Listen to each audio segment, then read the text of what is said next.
irmãos, minhas irmãs, é uma satisfação revê-los em mais uma oportunidade de estudarmos a Palavra de Deus. E aqui no Vitrine do Lago, estamos aqui no Porto Central, que nessa época do ano tem uma vista muito bonita, né? Estamos aqui para compartilharmos juntos o estudo da lição de número 5, calor extremo. Eu gostaria, antes dessas considerações, de convidá-los para uma palavra de oração. Santo Deus, muito obrigado, Senhor, pela oportunidade de abrirmos a Tua palavra e de buscarmos nela o sustento para a nossa fé. Nos encha o coração e a mente com a sabedoria do Teu reino, para que, onde nós vivemos, possamos vivermos verdadeiramente como cidadãos do Teu reino, dirigidos e guiados por Ti, por onde quer que andarmos. Prepare-nos para que possamos, de fato, cumprir com a missão que Tu requer de cada um de nós. Perdoe nossos pecados e faltas, é o que Te pedimos, agradecidos, em nome de Jesus. Amém, Senhor.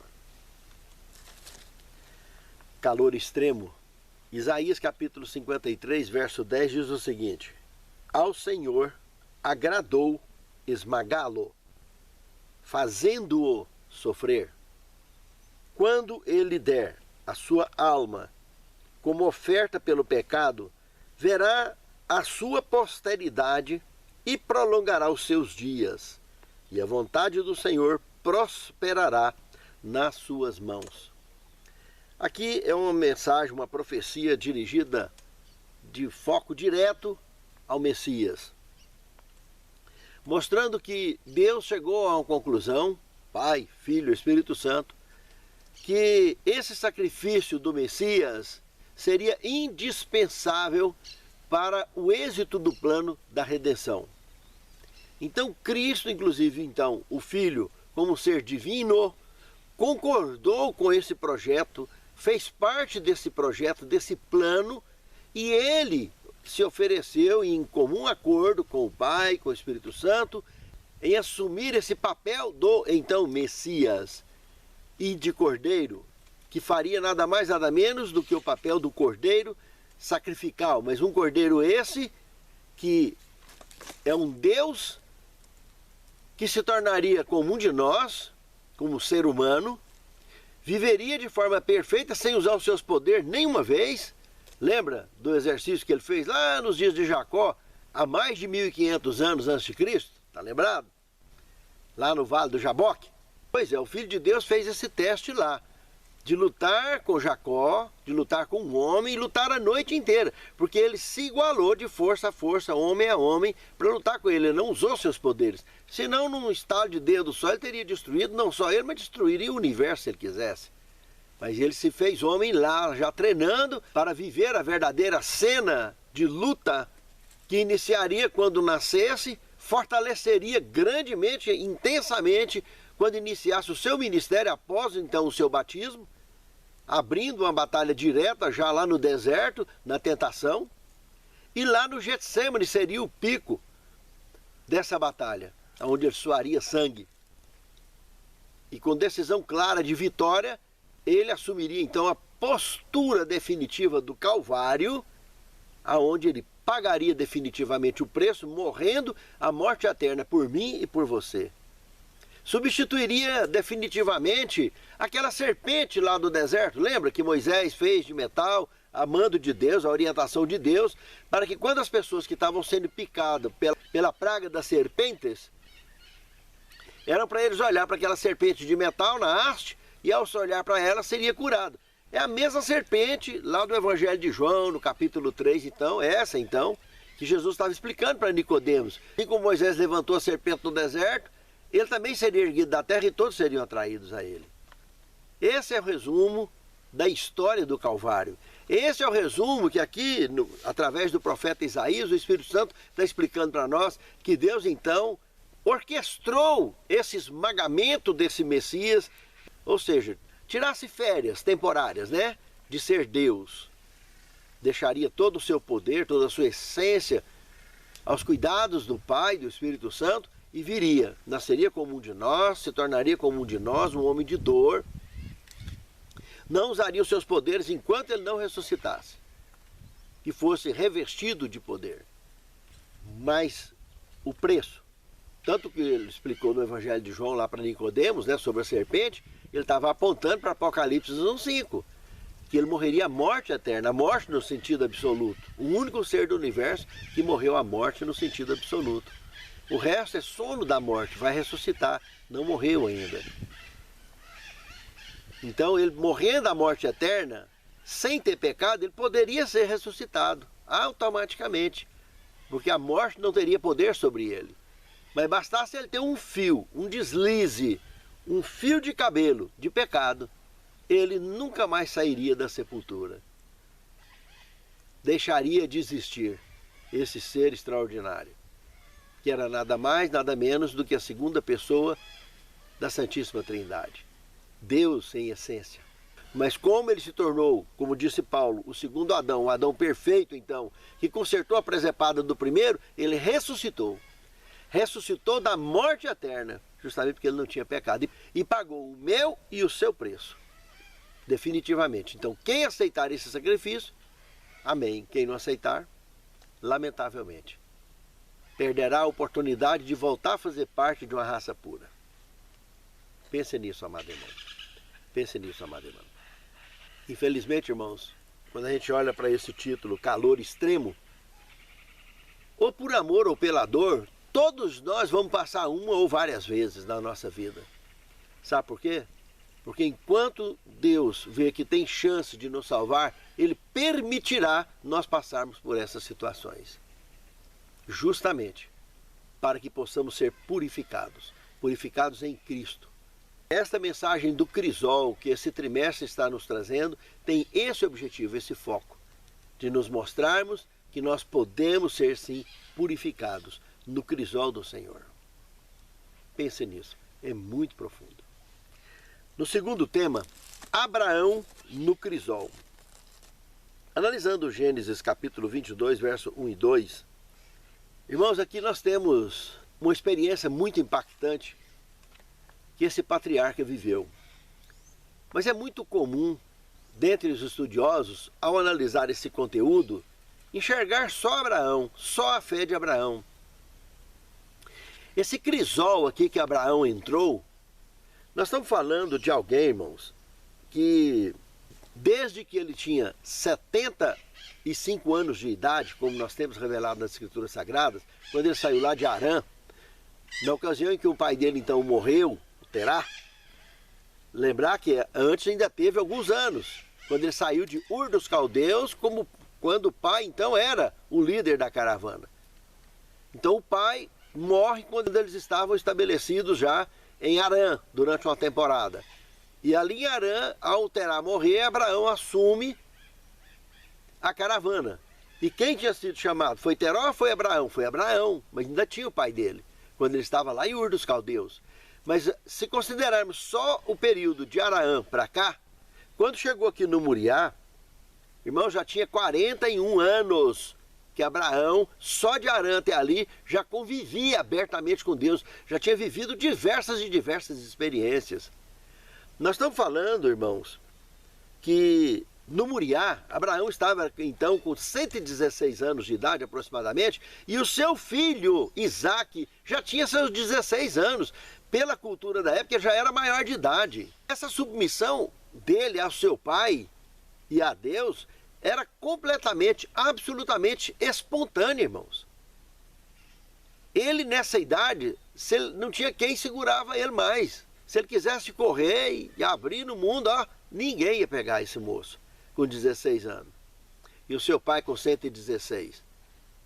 Mas as pessoas não percebem que esses 41 anos, desde Harã até ali, que Abraão viveu com Deus, esse filho com 16 anos, viveu 16 anos até ali de fé genuína e pura, e de um exemplo de relacionamento do pai dele com Deus e dele também. Por isso ele se ajoelhou naquele altar, por isso ele aceitou esse sacrifício.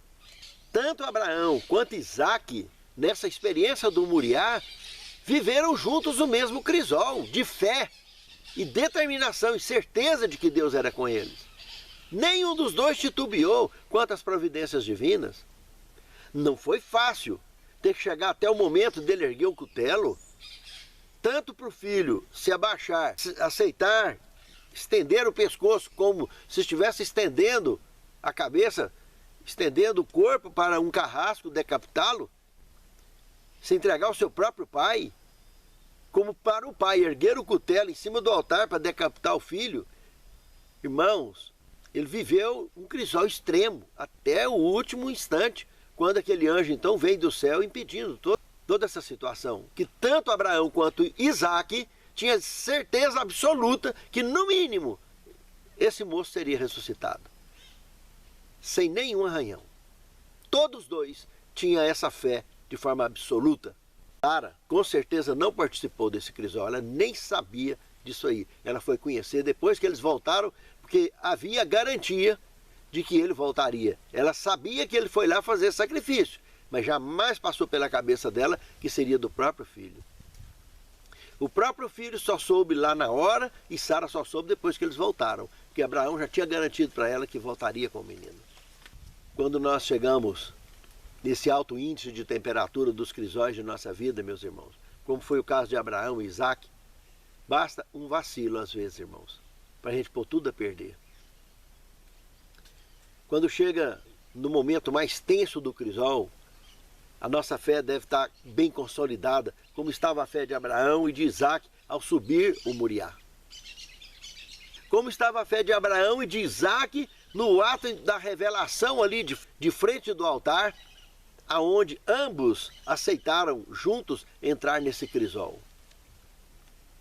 Com a convicção absoluta de detalhes da conversa que houve entre os dois, de consciência absoluta desses detalhes, de que não precisava conversar muito para ter a certeza que aquilo não prosperaria adiante como alguém sacrificado, como seria o caso de Isaac, mas que seria uma grande experiência de fé, que ele seria no mínimo ressuscitado, sem nenhum defeito. E não precisou de nada disso acontecer. A fé desses dois foram de fato provadas a mais alta temperatura desse crisol, e eles desceram de lá purificados. Encontraram com a sua caravana que ficou lá embaixo e voltaram para casa, cheios de alegria por ter tido essa experiência do anjo do trono de Deus que os visitaram lá em cima do Moriá, dando a aprovação e a bênção absoluta do Deus eterno, do Criador, a dedicação e a fé desses dois homens, Abraão e seu jovem filho Isaac. Nós também, irmãos, precisamos de exercitarmos essa consolidação de nossa fé o tempo todo, para que no momento mais tenso, ainda que a gente tenha que ficar sozinho numa grande fornalha, termos fé suficiente para não abrirmos mão de nossa fé. Termos fé suficiente para vencermos qualquer barreira. Pense nisso, amado irmão. Pense nisso, amado irmão. No terceiro tema, o rebelde Israel. A lição agora nos traz o nosso foco para os dias do profeta Oséias, para mostrar uma experiência de crisol que esse moço viveu, terrível, irmãos, muito terrível. Principalmente quando volta a esse conceito que atinge diretamente a moral do ser humano, a moral da sociedade, a moral da cristandade, a moral da igreja. Nós estamos falando de um profeta que viveu entre o ano 785 a 725 a.C., durou poucos anos, ele morreu com 60 anos de idade, mas desde 755 a.C., ele assumiu o ofício de profeta, até 725, ano em que ele morreu. Durante 30 anos, ou seja, a metade da sua vida, ele atuou como profeta do Deus Altíssimo. Só que esse indivíduo viveu uma experiência. Ele morava na região de Samaria, onde tinha as 10 tribos, então, onde estava a maior tensão da apostasia de todo Israel. E nesse período, irmãos, após a sua morte, só 3 anos depois que ele morreu, Samaria seria atacada, invadida por Sargão II. Os seus habitantes seriam esparramados sobre a face da terra, e a cidade severamente destruída.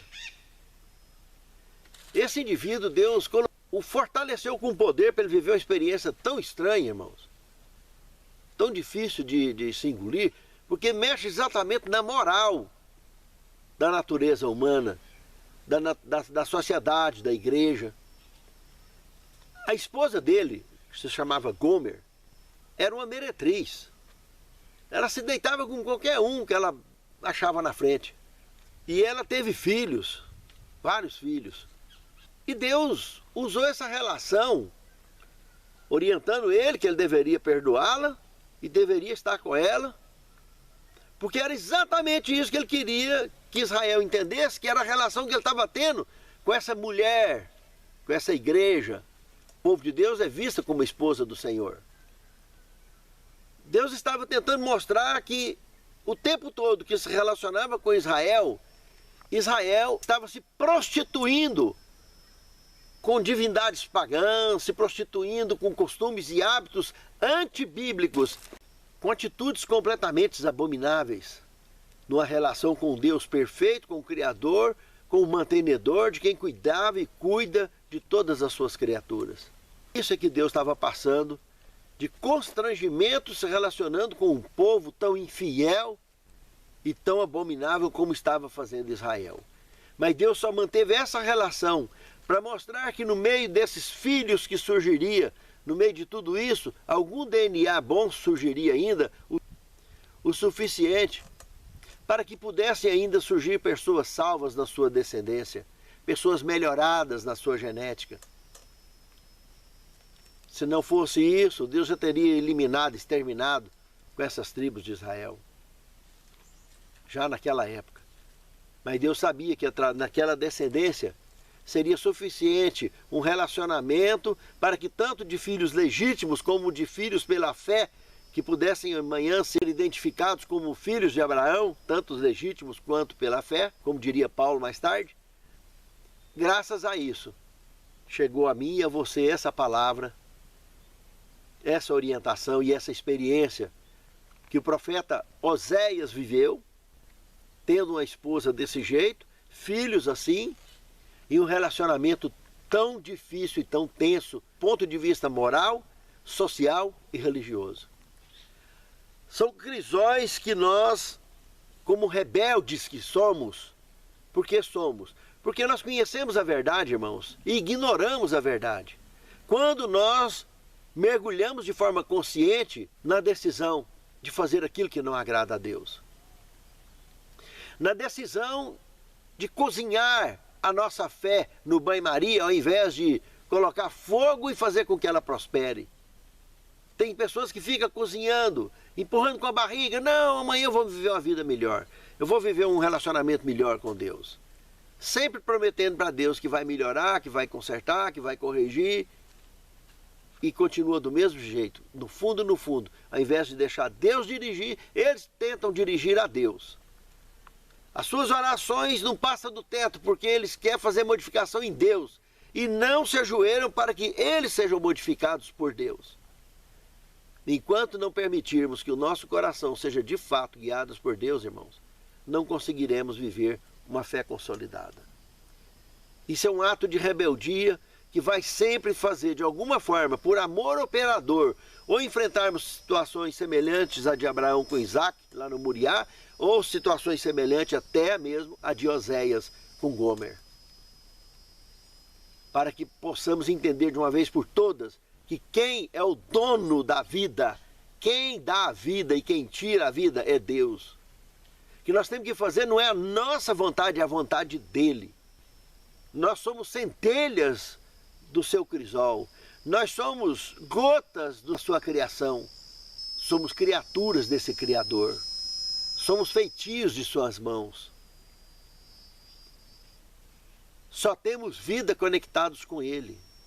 E é o amor dele que não tem como explicar de tão grande que é, que mesmo sabendo tudo o que aconteceria na história do grande conflito, que valeria a pena ainda assim mesmo, criar e nos dar a oportunidade que nos está dando, de sermos recuperados.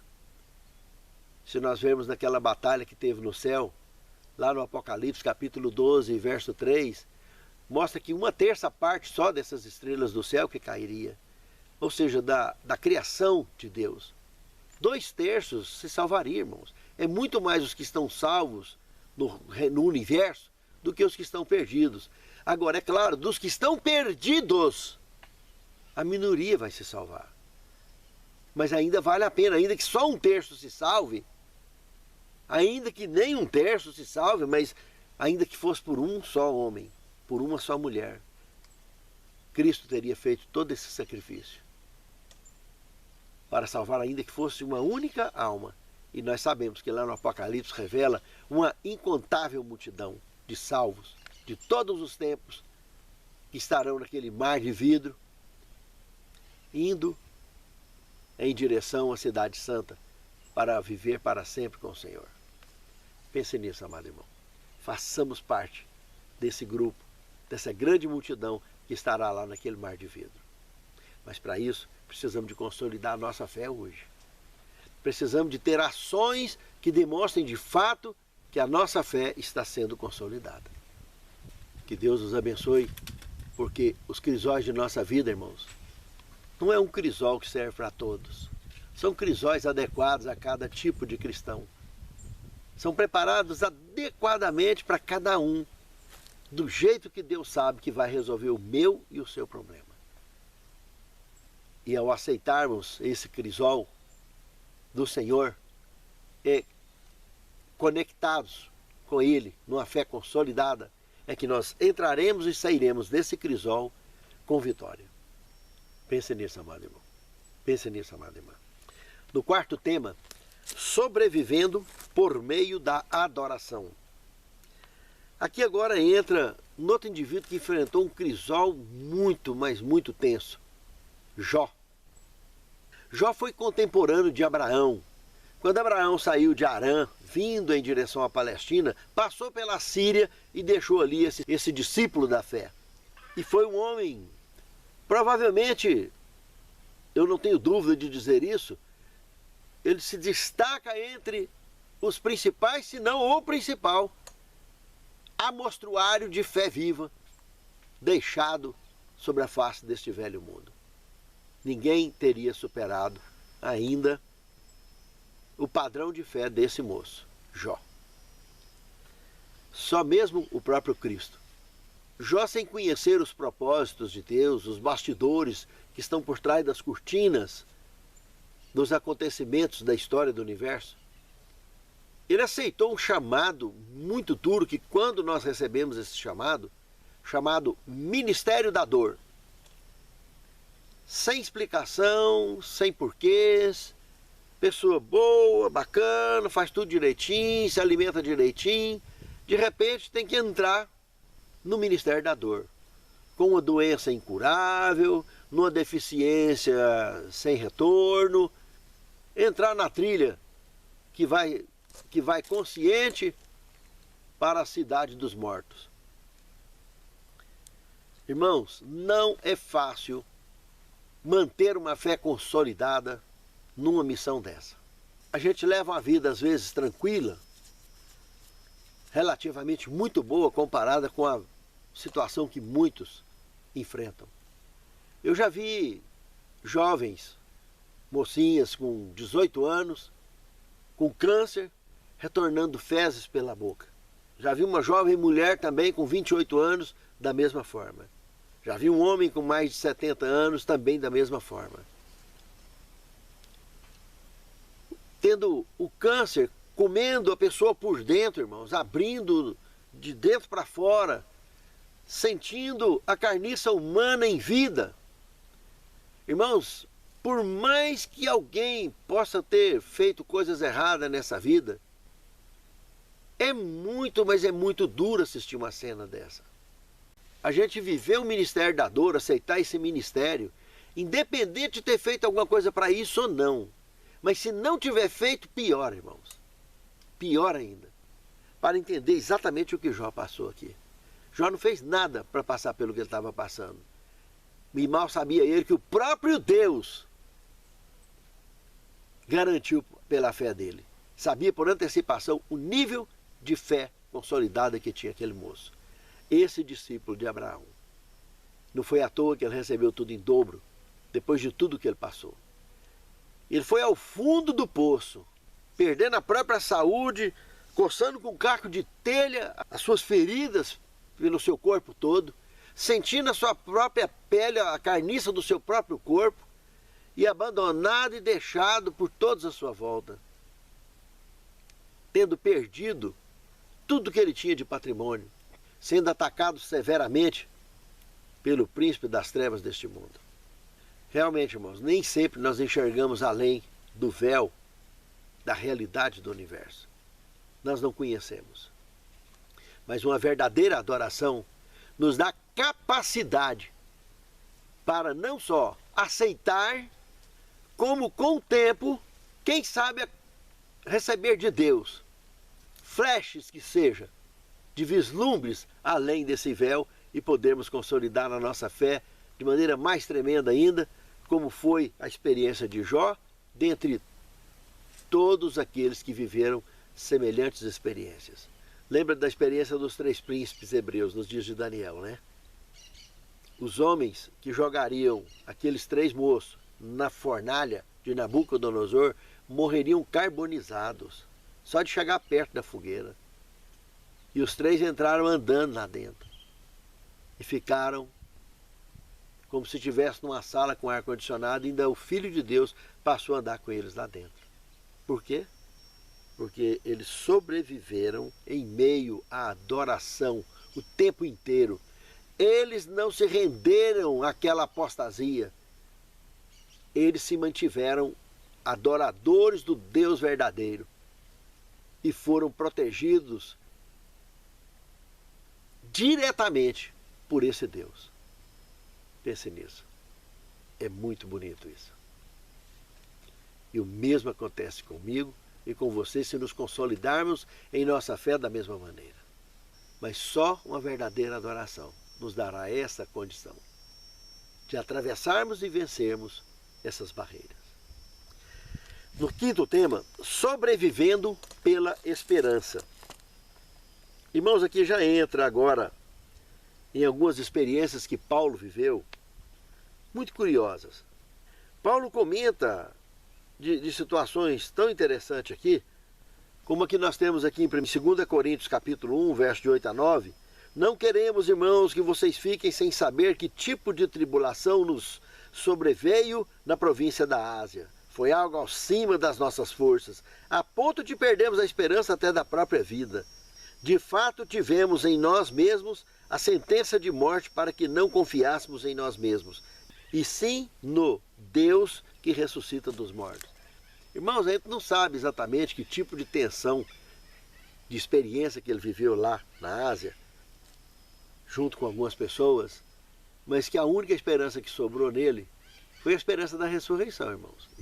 Na cabeça dele, de Paulo, não sairiam vivos de forma alguma dessa experiência tão violenta que eles teriam vivido ali na Ásia. Inclusive, se nós lermos também 2 Coríntios de 3 a 11, olhando de forma mais ampla, dá para ver uma série de experiências, uma série de informações muito tensas dessa experiência que Paulo viveu.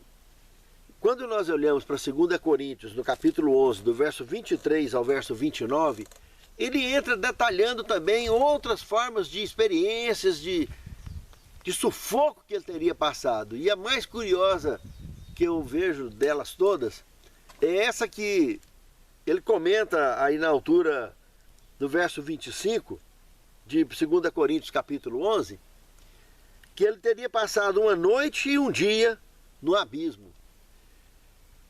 Parece que é uma perninha solta, uma peça solta do quebra-cabeça, né? De fato é. Porque nós sabemos que a Bíblia foi escrita em capítulos e versículos. Mas ele fala de um dia, uma noite que ele passou no abismo. Logo que nós chegamos aqui no capítulo 12, entre o verso 1 e o verso 10, nós temos a experiência do espinho na carne, do que teria gerado o espinho na carne.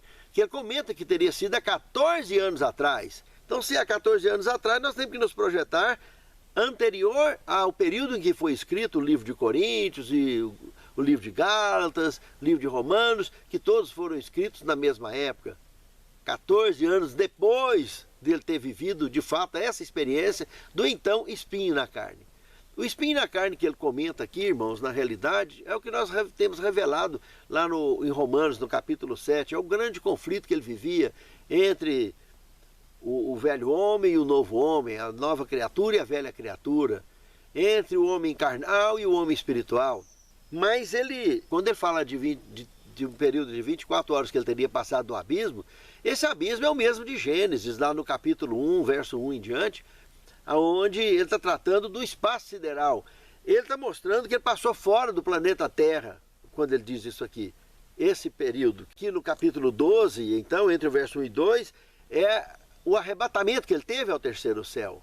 Então ele passou fora do planeta Terra 24 horas, é o que ele está dizendo aqui. Porque ele não sabia se estava vivo ou se estava morto. De tão estranho que foi a sensação do que ele viveu durante essa viagem. Entende? É isso que ele estava dizendo. Então é no mínimo muito curioso. A gente analisar isso aqui é muito gostoso. Porque ele deixa revelado ali nessa experiência, nessa história, deixa para nós peças do quebra-cabeça para que em nossos dias pudéssemos entender melhor o que até então teria sido difícil de entender sem juntar essas peças direitinho. Mas que pela esperança que ele tinha, pela fé que ele tinha, ele sobreviveu a todas essas dificuldades, às fogueiras, aos crisóis que ele enfrentou, e mesmo a essa tensão do desconhecido nessa viagem que ele fez ao terceiro céu, que ele não sabia dizer se ele estava vivo ou se ele estava morto. No sexto tema, calor extremo. Irmãos, aqui analisando agora Isaías capítulo 43, verso de 1 a 7, a conclusão que nós chegamos dos crisóis da vida aqui, meus irmãos, é que todos vão chegar num momento da vida, se for necessário, se Deus vê que é necessário para realmente nos purificar, se por amor a gente não ouviu, vai ter que ouvir pela dor. Ou mesmo se tiver que ir pela dor, mesmo tendo sido uma pessoa de fé consolidada, mas que foi chamado para atender a propósitos além das cortinas, do véu da história do universo, como foi o caso de Jó. Talvez nós também tenhamos que ser chamados para poder marcar as mesmas páginas dos dias que vão à nossa frente, para pessoas que vão à nossa frente, para pessoas que vão além dos nossos dias. Não sabemos os nossos dias, mas nós devemos viver hoje como se fosse o último dia. E sendo assim, sempre seremos vencedores com a missão que o Senhor tem confiado a cada um de nós. Não importa se o sufoco vai ser no mar, se vai ser no rio, se vai ser no lago, se vai ser na fogueira, se vai ser nas prisões, se vai ser dentro de casa, se vai ser fora de casa, se é no trabalho, se é na sociedade. O fato é que Ele é conosco. E como diz aqui Isaías 43, de 1 a 7, de Oriente a Ocidente, Ele vai nos reunir a todos, irmãos, para poder enfrentar esse calor extremo, para podermos atravessar esse crisol intenso e extremo que não só como indivíduo, mas como igreja nós enfrentaremos um dia. O que, segundo a Pedro 3, de 8 a 13, fala exatamente isso, irmãos. Observe o que Pedro está falando ali. Ele está comentando de um crisol que vai acontecer por duas vezes. Ele fala do penúltimo e do último, que vai acontecer da mesma forma. Agora, na chegada de Cristo, esse mundo, irmão, vai ser todo destruído.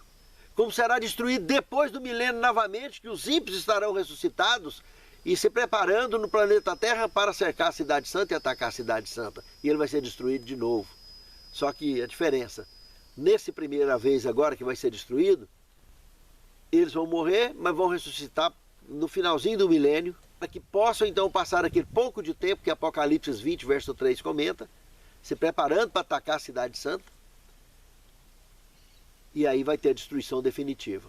Morte eterna vai acontecer nesse final. Mas o de hoje não é morte eterna, mas vai ser um crisol. Literal. Que nós viveremos a experiência de Sadraque, Mesaque e Abdenego. Atravessaremos no meio dessa fornalha na companhia do Deus eterno. Sem sermos queimados. Mas tudo o que o homem fez será destruído por este crisol. Literalmente. Olha o que Pedro disse. Amados, não ignoreis uma coisa. Um dia para o Senhor é como 1000 anos, mas 1000 anos é como um dia.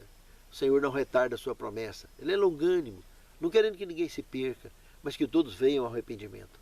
Mas o dia do Senhor virá como um ladrão na noite, no qual os céus passarão com grande estrondo e os elementos, química, né? Poste, casa, carro, e os elementos ardendo se fundirão, e a terra e as obras que nela há se queimarão, havendo, pois, de perecer todas essas coisas. Mas pessoa vos convém ser em santo trato e piedade, preparando-vos e aguardando-vos para o dia de Deus, no qual os céus passarão com grande estrondo e os elementos ardendo se fundirão.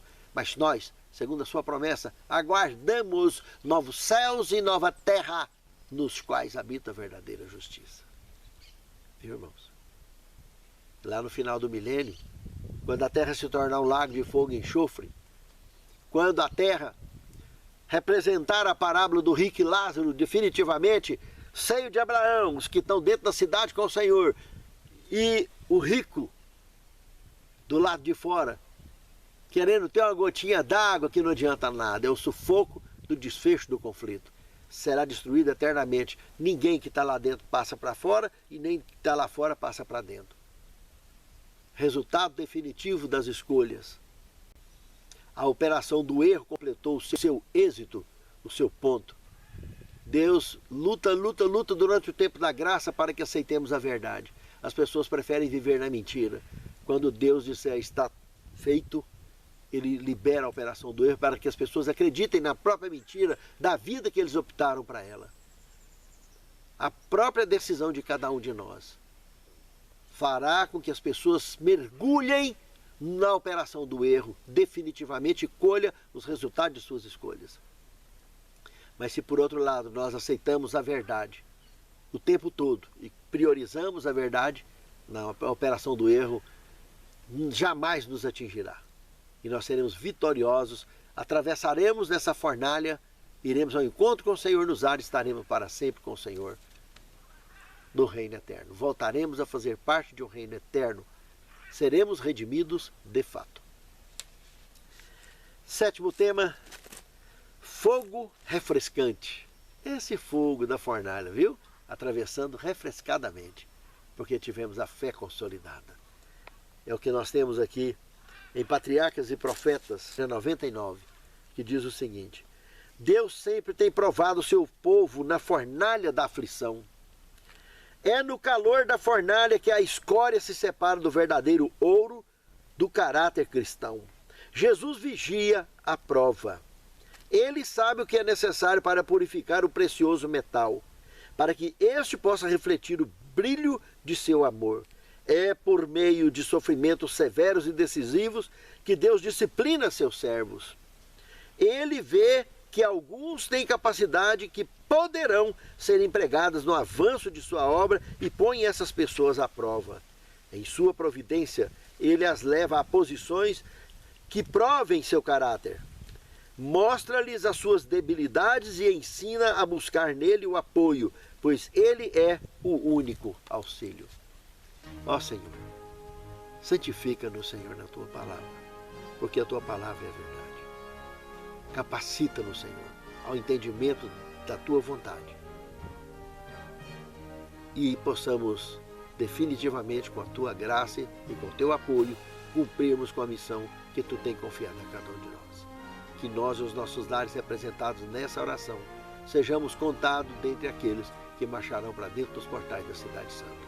É o que te pedimos, agradecidos em nome de Jesus. Amém.